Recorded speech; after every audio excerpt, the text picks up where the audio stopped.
Ang kwentong ito ay hango sa totoong buhay. Mula ito sa isa nating kabayan na itago na lamang natin sa pangalang Tyrone, taong 1985, probinsya ng Negros. Sa lungsod ng Bago, nakatira ang pamilya ni Tyrone. 25 taong gulang at bunso sa 3 magkakapatid. Ang kanilang mga magulang, sina Mang Pedring at Aling Gina, parehong senior citizen sa panong ito. Ngunit nanatiling masigla, iginagalang sa kanilang komunidad. Hindi lamang sa kanilang barangay kilala ang pamilya, kundi maging sa mga karatig na baryo. Pinapantayan sila pagdating sa respeto at kasaganahan. Malawak ang mga lupain ng tubuhan at palayan. Meron din silang sari-sari store sa tabi ng kalsada, dinaraanan ng mga tricycle at jeep. Sila rin ang pangunahing pinagkukunan ng sariwang tuba mula sa kanilang nyogan. Kaya naman, hindi kailanman nagkukulang sa pagkain at pang-araw-araw na pangangailangan ang pamilya. Sa pagkainan palaging may ulam, gulay na pitas mula sa taniman, isda o karne mula sa pamilihan, at minsan may mga pagkaing espesyal na dala ang mga kapatid. Kaya tinahangaan sila ng mga kapitbahay, hindi lang sa kasaganahan, kundi pati na rin sa pagkakaisa at samahan ng kanilang pamilya. Meron pang 2 nakakatandang kapatid si Tyrone, si Danny. Ang panganay na 30 taong gulang, isang negosyante sa Bacolod. Kilala sa pagiging masinop at maparaan, palaging abala sa pag-aasikaso ng mga tindahan at iba pang pinapasok na negosyo. Si Mencio naman, ang pangalawa, 28 taong gulang, isang seaman. Madalang siyang umuwi dahil laging nasa barko. Ngunit tuwing bakasyon, lagi may imported na pasalubong para sa pamilya. Mga gamit, tsokolate, at kung ano-ano pang hilig ng bawat isa. Sa kanilang 3, si Tyrone lamang ang hindi nakapagtapos ng kolehiyo. Ngunit sa kabila nito, siya ang pinakamalapit sa mga magulang. Siya ang palaging karamay ni Mang Pedring tuwing may aasikasuin sa tubuhan, sa palayan, o maging sa kanilang maliit na negosyo. Para kay Mang Pedring, hindi sukatan ng tagumpay ang diploma, kundi ang pagkakaroon ng malasakit at dedikasyon sa pamilya. Kaya isang hapon, habang naglalakad sila mag-ama sa gitna ng malawak na tubuhan, sandaling natigilan si Mang Pedring. Pinagmasdan niya si Tyrone. May halong pagod at pawis ang mukha nito. Ngunit naroon ang sigasig at ang ugali na handang tumulong. Hindi napigilan ni Mang Pedring ang mapangiti. Buong pusong pinagmamalaki ang anak. Anak, balang araw, ikaw ang hahawak at magmamana ng karamihan sa mga lupa natin. Hindi ka man nakatapos ng kolehiyo, alam ko naman eh. Ikaw ang palaging nandito, handang tumulong, nagtitiis at nag-aalaga ng mga pinaghirapan natin. Tandaan mo, Tyrone, hindi lahat ng tagumpay nasusukat sa diploma. Ang tunay na mahalaga, marunong kang pahalagahan at ingatan ang pinundar ng pamilya. Maraming salamat po, tatay. Basta nandito lang po ako. Tutulungan ko kayo ni nanay kahit ano pa ang mangyari. Nang mga oras na yun, tila perpekto ang takbo ng kanilang buhay. Maayos ang kabuhayan ng pamilya. Payapa ang pamumuhay. Maliwanag ang kinabukasang nakalaan para kay Tyrone. Subalit gaya ng kasabihan, walang permanente sa mundo. Dumating ang panahon na bigla na lamang gumulo ang lahat. Isang pagbabagong hindi nila inasahan. Isang unos na yayanig sa katahimikan at susubok sa katatagan ng kanilang pamilya. Isang umaga na tila karaniwang araw lamang, maagang nagising si Mang Pedring upang asikasuin ang kanilang bodega. Bitbit ang maliit na karton. Dahan-dahang itinulak ito papasok habang inaayos ang mga sako ng bigas at tubo. Subalit sa kalagitnaan ng pagkilos, biglang bumigay ang kanyang paghinga. Napaubo ng malakas. Halos mawala ng balanse. Ilang sandali pa bumagsak ng tuluyan sa sementadong sahig. "Tay, ano pong nangyari sa inyo?" Wika ni Tyrone na siyang unang nakarinig ng pagbagsak. Mabilis siyang tumakbo papunta sa ama. Nanginginig ang mga kamay habang niyayanig ang katawan ni Mang Pedring. "Tay! Tay, gumising po kayo!" Nang marinig na Aling Gina ang malakas sa sigaw ni Tyrone, kagad siyang napatakbo. Halos madapa pa sa pagmamadali. Gulat at takot ang bumalot nang makita si Mang Pedring, nakahandusay at walang malay. Hindi na nag-aksaya ng oras ang mag-ina. Dali-dali nilang isinakay si Mang Pedring. Nagmamadaling bumiyahe papunta sa pinakamalapit na ospital. Ngunit sa kabila ng lahat ng kanilang pagsisikap, huli na ang lahat. Inatake sa puso si Mang Pedring. Hindi na siya umabot pa. Parang gumuho ang buong mundo ni Tyrone. Ang haligi ng kanilang tahanan. Ang taong tinitingala niya, hindi lamang bilang ama, kundi bilang guro. Gabay, kaagapay sa lahat ng bagay ay wala na. Sa isang iglap, naglaho ang tinig na laging nagbibigay sa kanya ng lakas. Naiwan siyang nakatanaw sa isang bagong bukas na biglang naging malabo at walang direksyon. Sa mismong burol, si Tyrone ang laging nagbabantay sa kabaong ng ama. Habang walang tigil ang pagdating ng mga tao, mga kapitbahay, kamag-anak, kaibigan na nakikiramay, siya naman ay nanatiling nakaupo sa tabi ni Mang Pedring. Waring ayaw lumayo ng isang saglit. Sa bawat paglingon sa kabaong, ramdam ni Tyrone ang bigat ng katotohanan na ito na ang huling pagkakataon na makakasama ang ama. Hindi alintana ni Tyrone ang pagod o gutom. Ang tanging nasa isip niya, manatili doon bilang anak, bilang bantay, at bilang huling saksi sa pamamaalam ng taong naging gabay ng kanyang buhay. Samantala, si Danny ang panganay, abala pa rin sa pakikipag-usap sa mga kasosyo sa negosyo. Habang ang iba ay nakikiramay sa kanilang pamilya, nakikidalamhati sa pagkawala ni Mang Pedring. Si Danny naman ay laging nasa gilid. Hawak ang telepono, panay tawag at panay sagot. Paulit-ulit nakikipagkamay sa mga bisitang may kaugnayan sa negosyo. Madalas ay maririnig ang mahina ngunit formal na boses na parabang nasa isang pagpupulong kaysa isang burol. Halos hindi siya makaupo ng matagal sa tabi ng kanyang ina.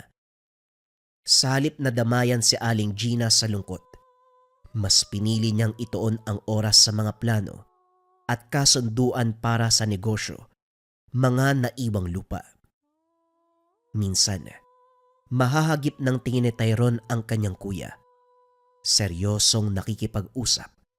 Para bang mas malaga ang negosyo kaysa sa mismong pagluluksa.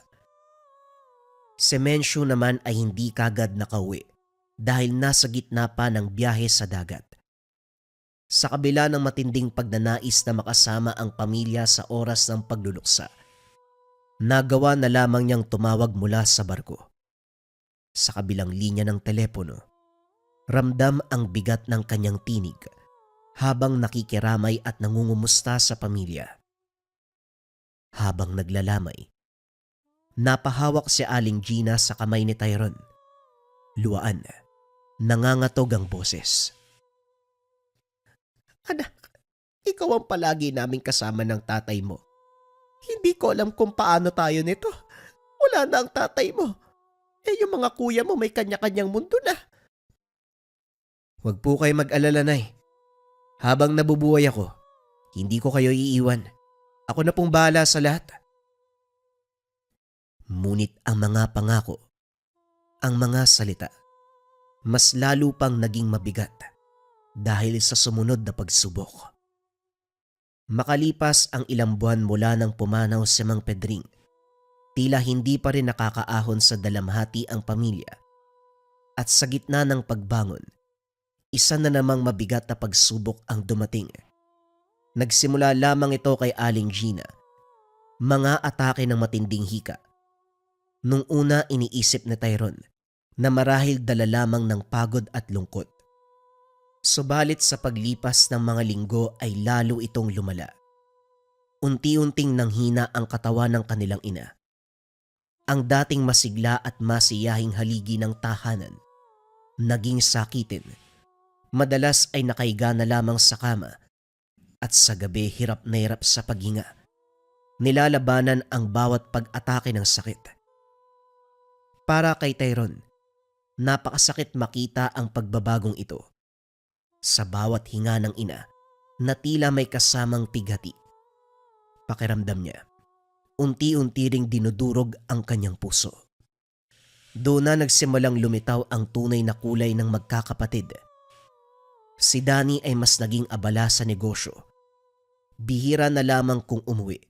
At kapag dumalaw man, sandali lamang. Si Mencio dahil malayo, mas lalong naputol ang ugnayan.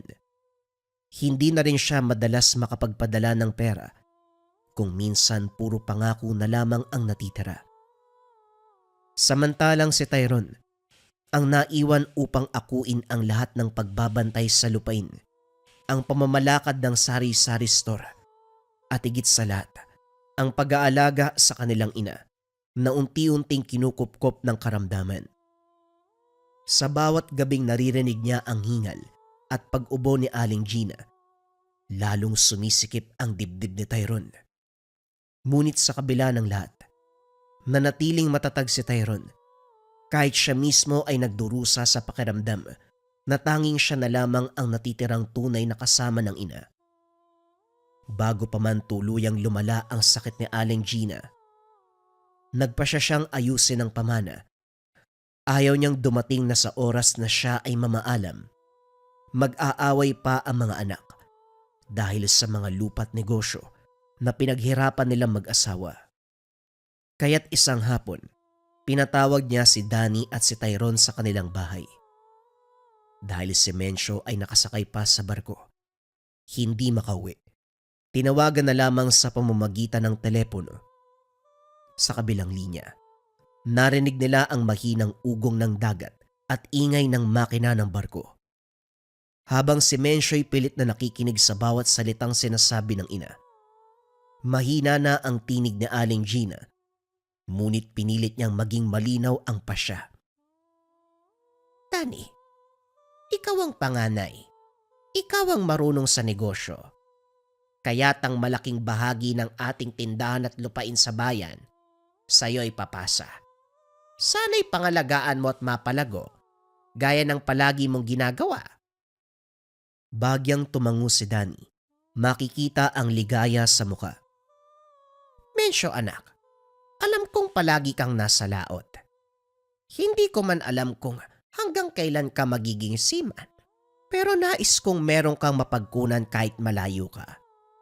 Kaya ang ilang lupang sakahan ay para sa'yo. Maaari mong iparenta kung hindi ka pa uuwi. Maraming salamat po, Nay. Babawi po ko sa inyo, pangako. Hinawakan ni Aling Gina ang kamay ni Tyrone. Mas lalong lumambot ang tinig. Tyrone, mahal kong bunso. Hindi ka man nakapagtapos. Alam kong marunong ka din sa lahat ng bagay, anak. Marunong kang mag-alaga at tumulong. Kaya't ang lupang malapit sa bahay, pati ang maliit na tindahan, sa'yo namin ipapamana. Hindi ito kasing laki ng kay Danny at Mencio, pero alam kong kaya mo itong pagyamanin. Huwag kang magtampo, anak. Balang araw maiintindihan mo rin. Mahal na mahal kita. Napaluha si Tyrone.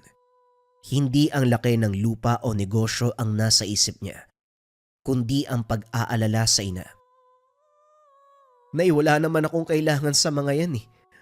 Wala akong pake sa mga gamit na yan, Nay.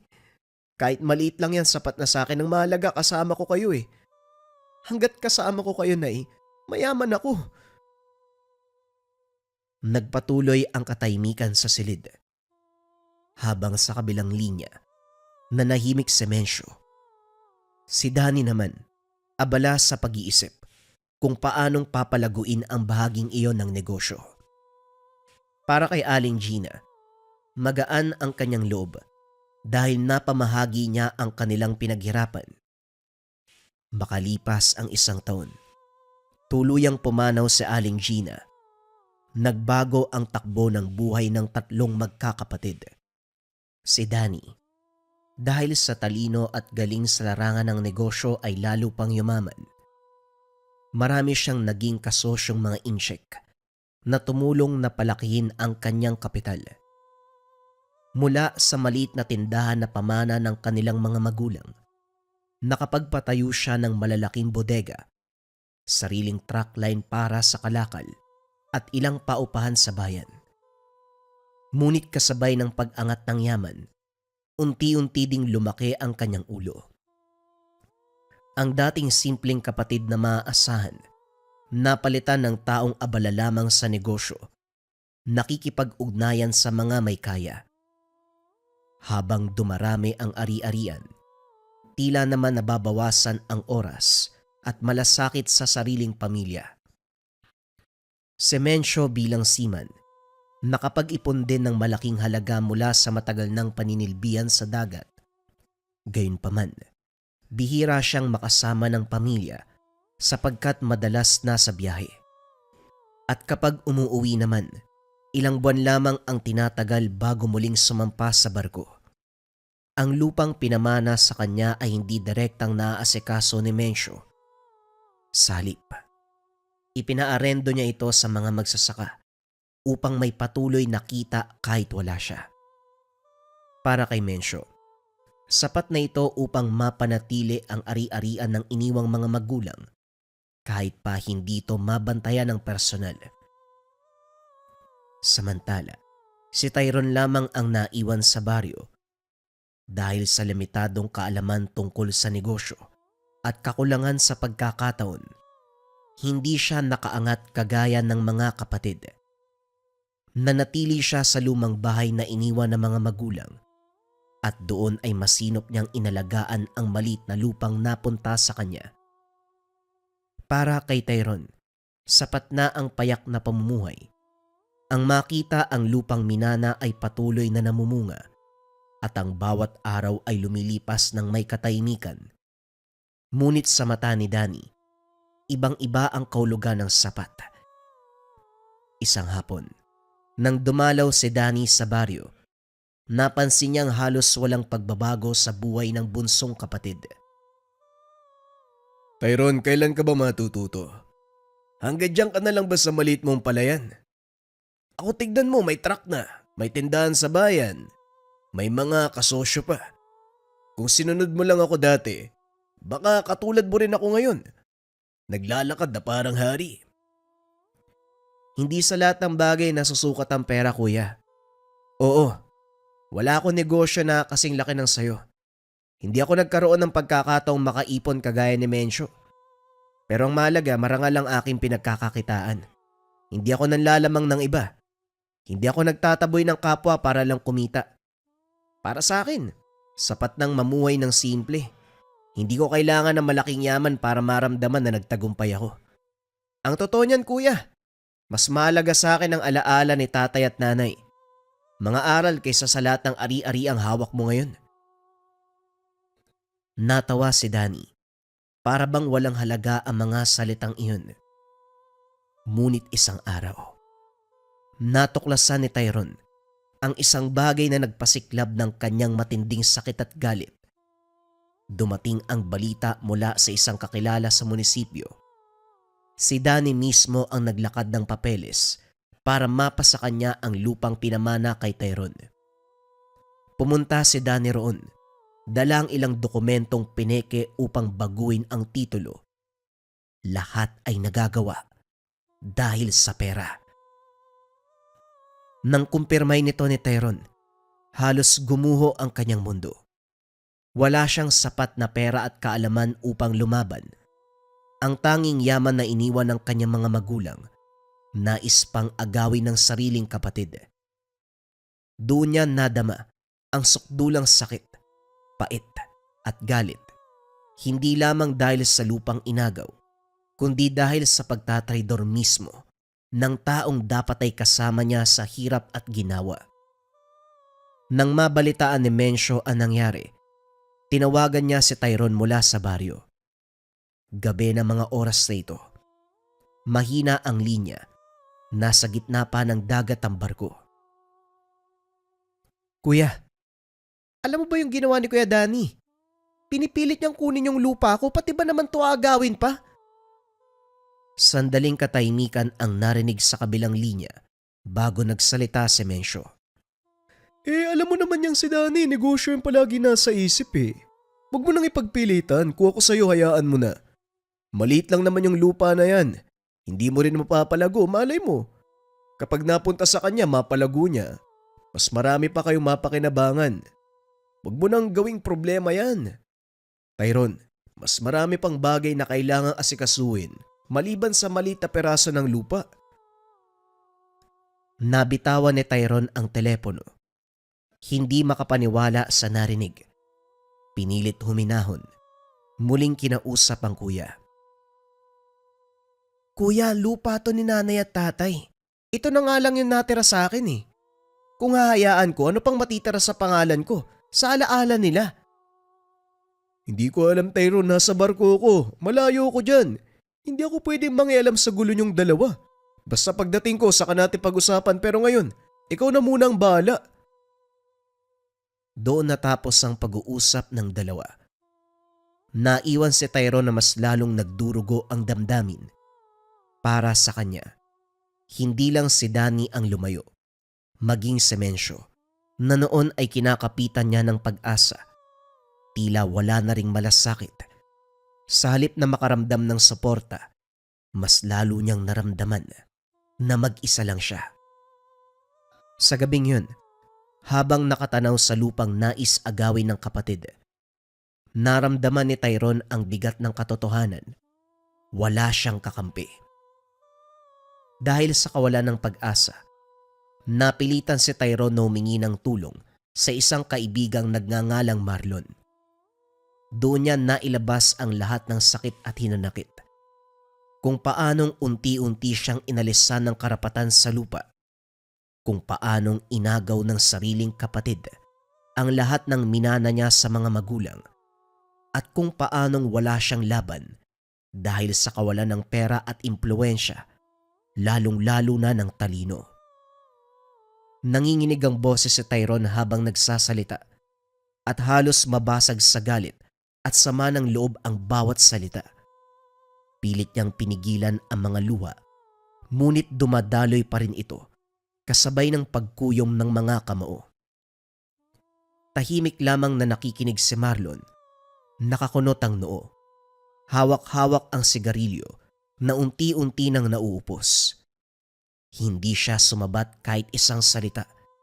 Para bang sinasalo ang lahat ng hinaing ng kaibigan. Nang matapos si Tyrone, doon lamang nagsalita. Mababa, mabigat ang tono ng boses.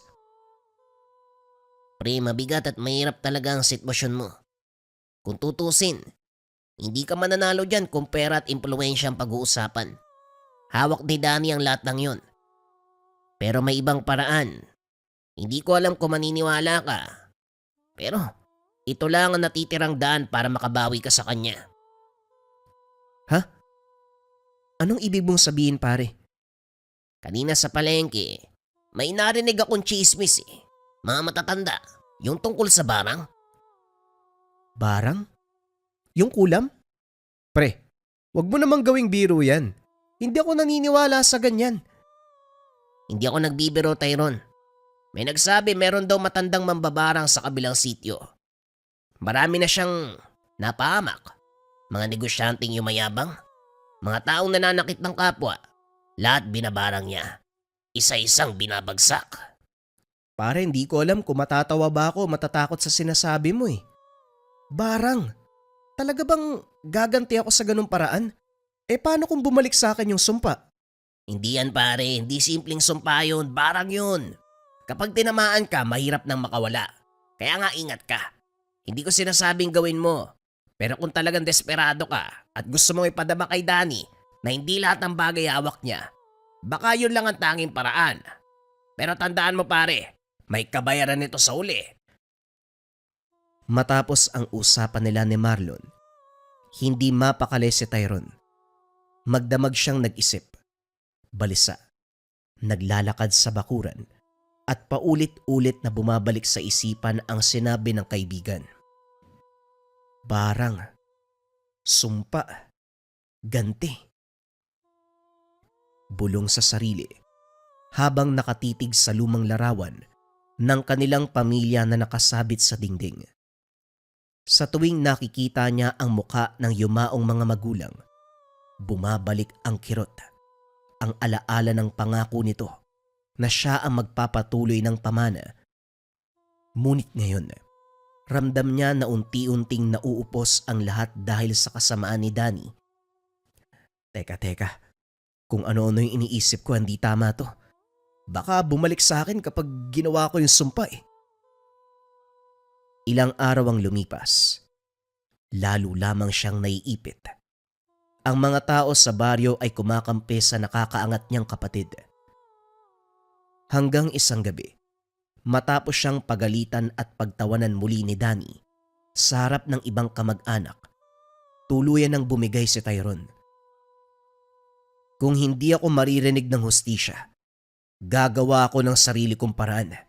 Kung hindi ako makakabawi sa pera, babawiin ko sa paraan na hindi niya inaasahan.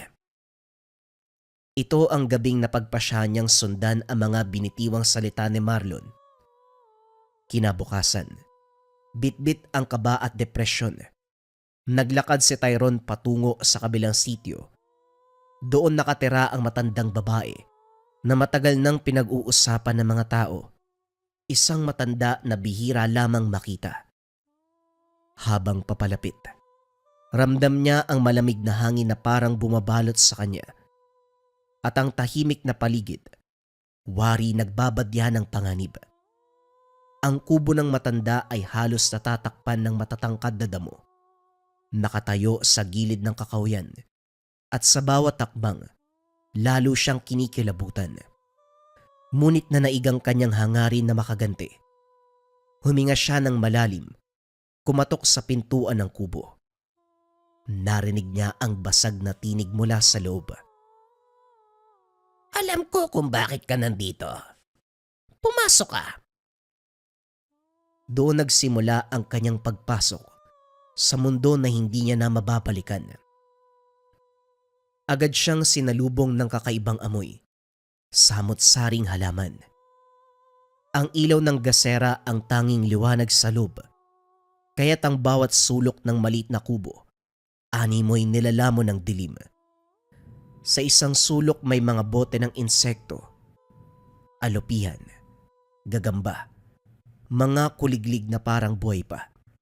May nakatambak din na mga manika na gawa sa lumang tela, tinutusok ng karayom at nakatali ng pulang sinulid. Ang lahat ng ito ay nagdulot ng kilabot kay Tyrone. Mula sa likod ng kortina ng sako, lumabas ang matandang babae. Payat na payat ito. Balot ng kulubot ang muka. Ang mga mata ay parang lubog na, pero matalim ang tingin. Nakalugay ang mahaba niyang buhok na tila hindi pa nadadampian ng suklay sa matagal na panahon. Ngumiti siya, nakakapanindig balahibo. Matagal na kitang inaantay. Alam ko ang dahilan mo. Diba anak ka ni Pedring? Paano niyo po nalaman ang pangalan ng tatay ko? Nagsalita ng hindi maintindihan ang matandang babae. Walang lihim na hindi nasasaga. Nariyan sa dibdib mo ang bigat at galit.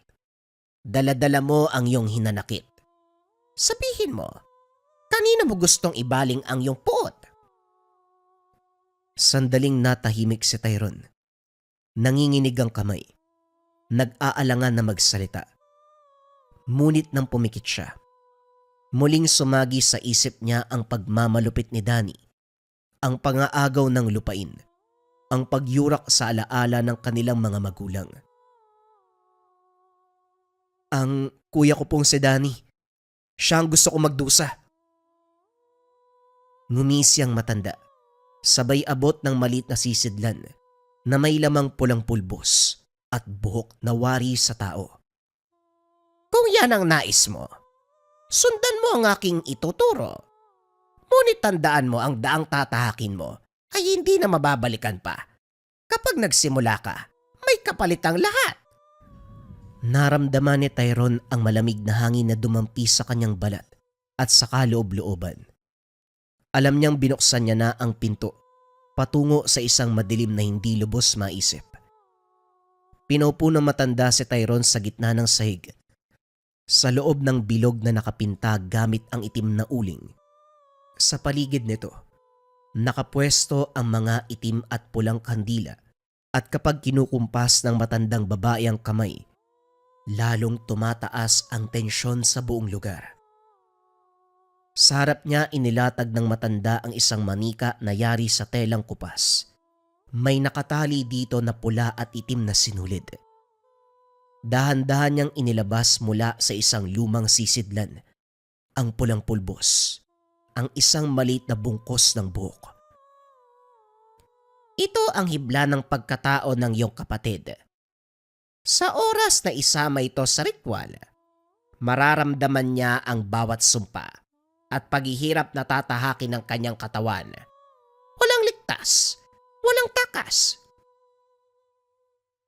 Nanginginig ang kamay ni Tyrone habang pinagmamasdan ang ginagawa. Ang bawat galaw ng matanda, tila isang balaraw na tumatagos sa kanyang konsensya. Totoo po ba talaga to? Paano kung hindi gumana? Baka ako ang tamaan. Baka hindi siya ang tamaan. Tumitig ng diretsyo ang matanda. Animoy isang ahas na handang dumagit. Ang tinig nito, malamig, walang emosyon, nakakapanlumo. Kung nag-aalinlangan ka, umalis ka na. Ang takot mong siya magpapahina sa bisa. Ngunit tandaan mo, wala nang hustisyang makukuha sa mundong ginagalawan nyo.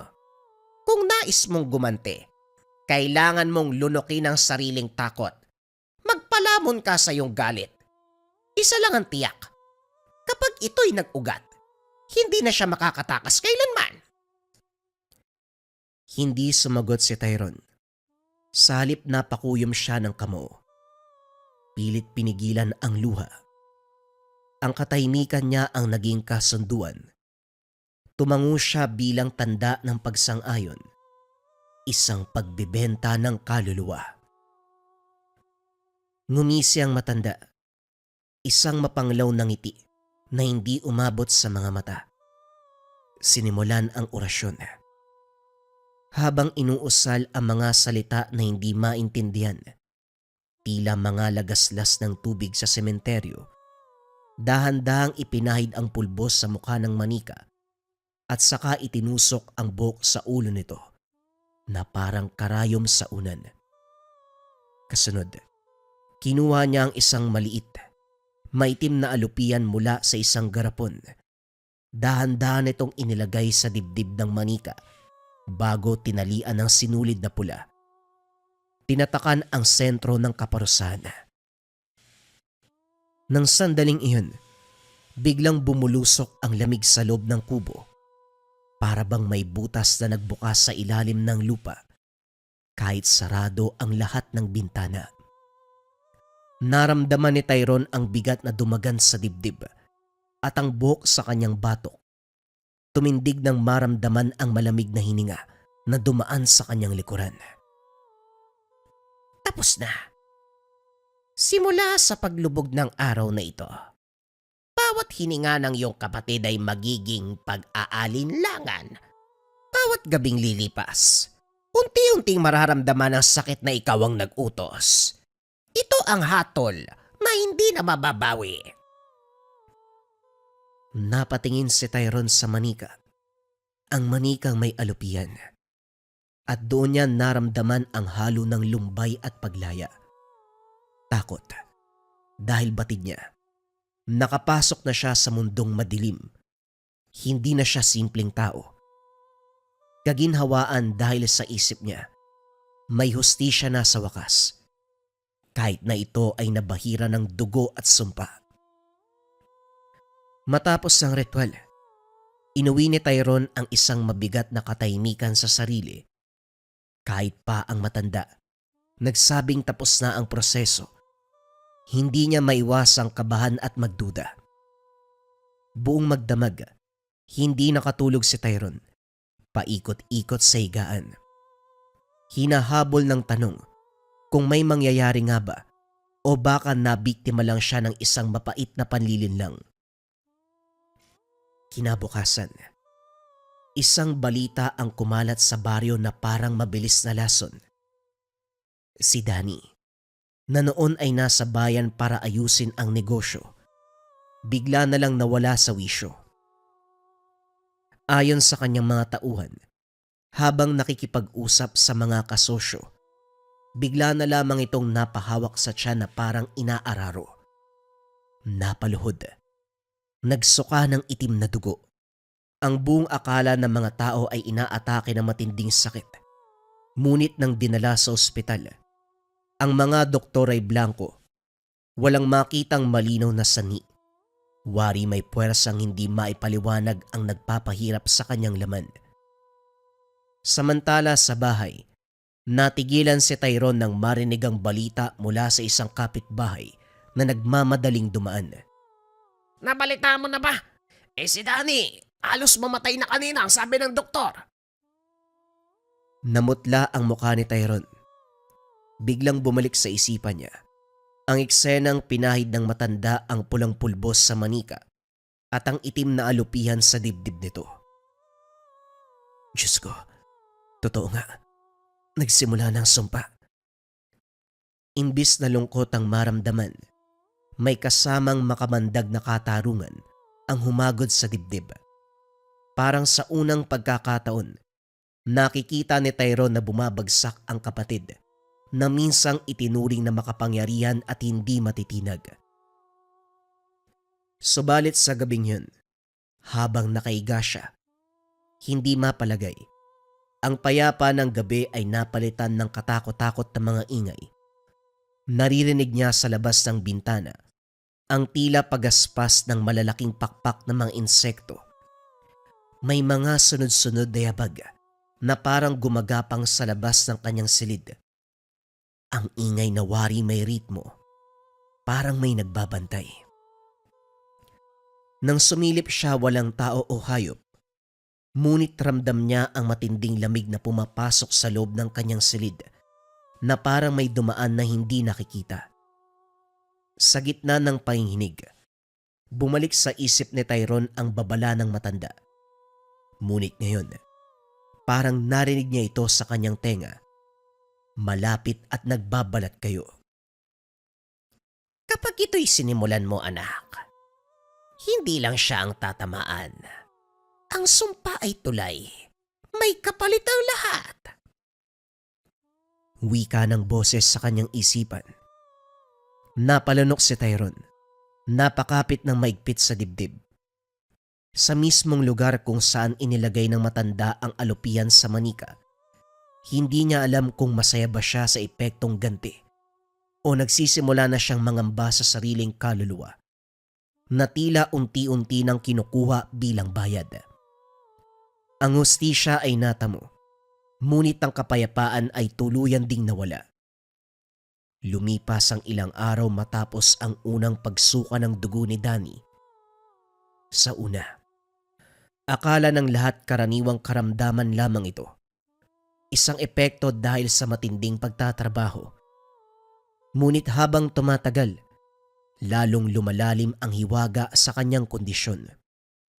Sa opisina habang nakaupo at pilit na nagsusuri ng papeles, bigla siyang napahinto. Isang matinding kate ang kumalat sa kanyang mga braso. Parang may libo-libong karayom na tumutusok.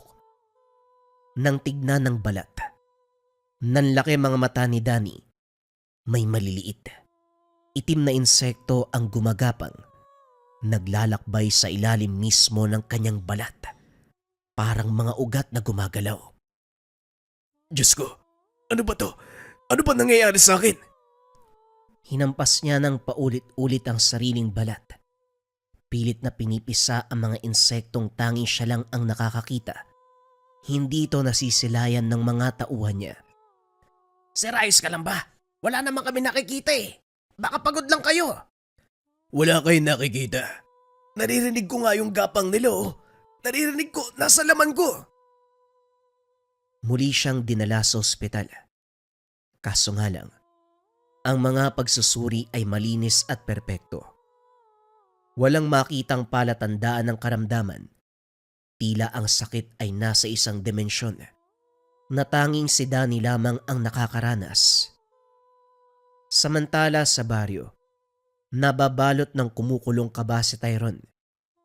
Habang nasa tindahan ng isang kaibigan, narinig niyang pinag-uusapan ang kalagayan ng kapatid. Alam nyo ba kung ano-ano daw yung nangyayari kay Danny? Nakita ng uod, mga iba't ibang insekto. Ay nagdideliryo na yon. Napakuyom ng maigpit ang kamao ni Tyrone. Sa isang banda ramdam niya ang mapait na ginhawa. Nakakabawi siya. Ang kanyang utos ay mabilis sa sinusunod ng itim na ritual. Ngunit sa kabilang banda, nagsisimula ng mangamba si Tyrone. Hindi ito ang simpleng hustisya na kanyang inakala. Ito ay pagpatay. Ang pagdinig ng detalyadong paghihirap ni Danny, nagpapabigat sa kanyang konsensya. Na parabang ang bawat galaw ng mga insekto sa balat ni Danny, sumasalamin sa mga yabag ng itim na alupihan sa kanyang isipan. Gaano kaya katindi yung parusa kapag nalaman nila yung katotohanan? Magagalit ba sila sa akin? Ang katarungan ay natatamasa, ngunit ang presyo nito ay patuloy na tumataas. Nararamdaman ni Tyrone na hindi lang ang kanyang kapatid ang unti-unting kinakain ng sumpa. Nang gabing yun, muling sumagi sa isipan niya ang babala ng matanda. Hindi siya nakatulog. Sa bawat sulyap niya sa bintana, may naririnig siyang mga alulong ng aso. Tila senyales ng presensya na hindi nakikita. Hanggang sa panaginip, hindi siya tinantanan. Nakita niya si Danny na nakatali sa upuan. Umiiyak. Nilalamon ng napakaraming ipis at alupian. At sa likod ng anino, naroon ang matandang babae. Nakatingin sa kanya. Nakangiti. Tandaan mo, ang lahat ng sumpa ay may kabayaran. Hindi lang siya magdurusa. Nagising si Tyrone na basang-basa sa pawis. Nagulat siyang may patay na ipis sa mismong dibdib niya. Isang malakas na sigaw ang lumabas sa bibig ni Tyrone. Dali-dali siyang tumalon mula sa kama. Ang puso'y tumitibok ng mabilis. Pilit niyang pinagdikit ang dalawang kamay. Nanginginig habang pinupunasan ang noo at likod na basang-basa ng malamig na pawis. Hindi. Hindi to totoo. Bulong niya sa sarili. Pilit kinukumbinsi na isa lamang itong masamang panaginip. Ngunit nang makita niya ang patay na ipis na nasa sahig, na nooy nakadikit pa sa kanyang damit, lalo siyang sinakop ng kilabot. Ito na ang hudyat. Ang sumpa ay hindi lang tumama kay Danny, kundi maging sa kanya. Ang kaligtasan niya ay kapalit ng pagdurusa ng kapatid. Kinabukasan hindi na nagaksaya ng oras si Tyrone. Kahit nanginginig ang buong katawan, nagmadali siyang magbihis, nagtungo sa bahay ni Marlon. Habang nakaupo sa karaniwan nilang tagpuan, inilabas si Tyrone ang lahat ng damdamin. Pinaliwanag ang pagpunta sa mambabarang, ang ritual, ang babala, maging ang ipis na natagpuan niya sa kanyang dibdib. Tahimik lamang na nakinig si Marlon. Nang matapos si Tyrone, napabuntong hininga ito. Pare, sinabi ko na sa'yo, di ba? Mabigat ang kapalit ng ganyang desisyon. Nagpadala ka sa galit mo eh. Hindi mo na kailangan magdusa pa. May isa pang paraan para matapos yan. Puntahan mo uli ang matanda. Siya lang ang makakapagbalik ng lahat sa dati. Pero maging handa ka. Baka humingi siya ng mas mabigat na kapalit kaysa sa lahat ng yaman ni Danny. Kinabukasan bit-bit ang kaunting ipon. Bumalik si Tyrone sa kubo ng matandang mambabarang. Sa muli, hindi niya kailangang magsalita. Nandito ka na naman, anak ni Pedring. Hindi ka na ba makatulog? Ramdam mo na ang aking babala.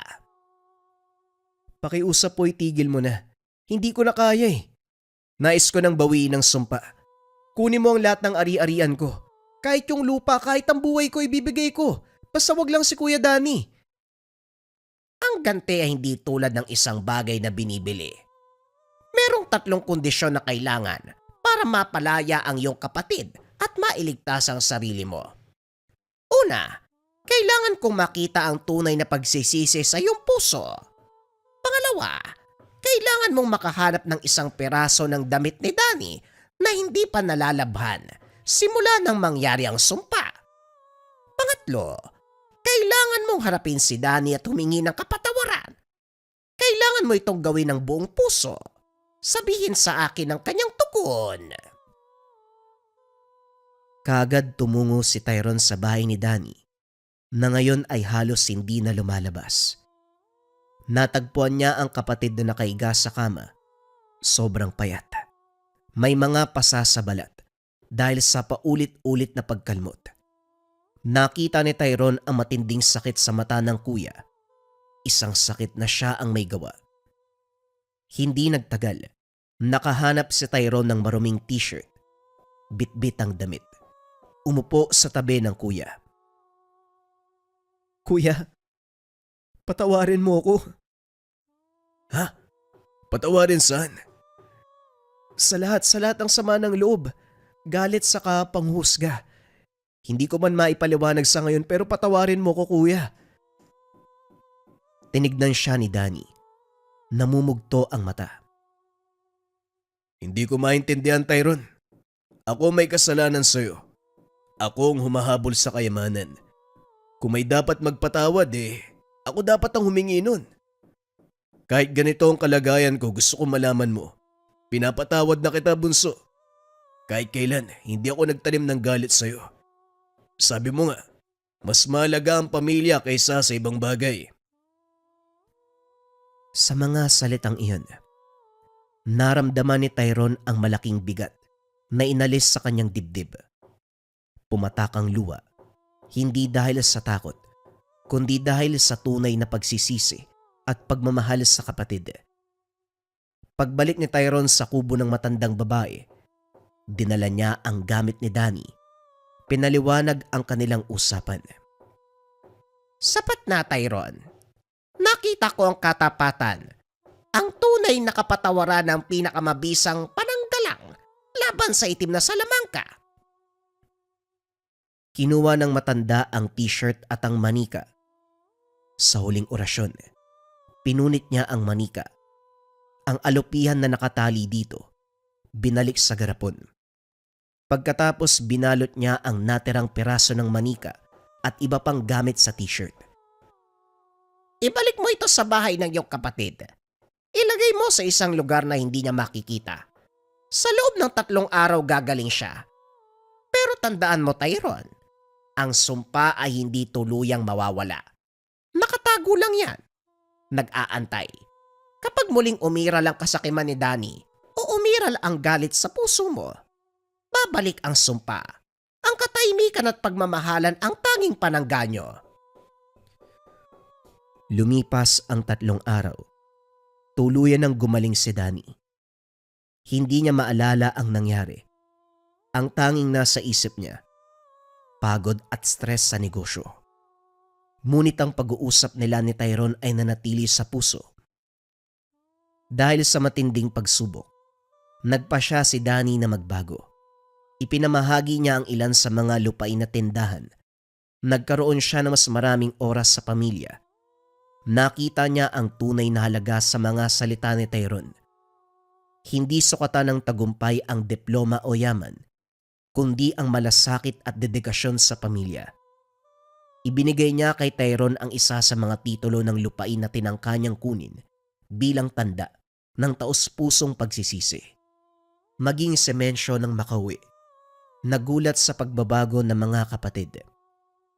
Sa huli, natuto silang tatlo ng isang malagang aral. Ang tunay na mana ay hindi lang lupain o yaman, kundi ang pagkakaisa ng pamilya. Si Tyrone ay nanatili sa kanilang baryo, kasama ang lupain at maliit na tindahan. Ngayon hindi na siya nag-iisa. Madalas na siyang dinadalaw ni Danny at kapag umuwi si Mencio, hindi na mga imported na tsokolate ang dala, kundi ang mas mahalagang alaala at oras para sa kanila.